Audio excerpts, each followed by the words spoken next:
ইমামতি করতে চাইলে কতটুকু জ্ঞান অর্জন করা দরকার? খুব সুন্দর একটা প্রশ্ন। আমরা অনেকে মনে করি ইমামতি শুধু ট্র্যাডিশনাল এবং টিপিক্যাল হুজুররা শুধু করবে। না ভাই, আপনি জেনারেল শিক্ষিত মানুষ, আপনি ইমামতি করতে পারেন। ইমামতির জন্য বেসিক যোগ্যতা কি লাগে? নামাজ পড়তে জানেন কিনা, বাস। আপনি যে নামাজ পড়ছেন ওইটাই একটু জোরে পড়বেন, ইমামতি হয়ে গেল। কথা বুঝেন নাই? আপনার কেরাতটা বিশুদ্ধ থাকতে হবে, সেটা ইমামতির জন্য থাকতে হবে। একা একা পড়লে থাকা লাগবে না। তাহলে কেরাতটা বিশুদ্ধ আছে, আপনি নামাজের মূল মেইন মাসআলাগুলো জানেন, না হলে আপনি নিজে নামাজ পড়েন কিভাবে? আলহামদুলিল্লাহ, এইটুকু যোগ্যতা দিয়ে আপনি কি করতে পারবেন? ইমামতি করতে পারবেন। অনেক সময় দেখা যায় তিনজন মানুষ একা একা নামাজ পড়তেছে, তাদের মধ্যে কোনো হুজুর নাই। যেহেতু হুজুর নাই, এজন্য তারা জামাতে নামাজ পড়ে না। না ভাই, এটা ভুল।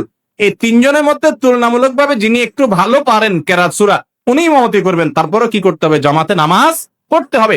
সাধারণ মানুষও ইমামত করতে পারে। তবে হ্যাঁ, মসজিদের স্থায়ী ইমাম হওয়ার জন্য অবশ্যই একজন হাফেজ আলেম হইতে হবে, যিনি মাসলা মাসাইল অনেক বেশি জানেন।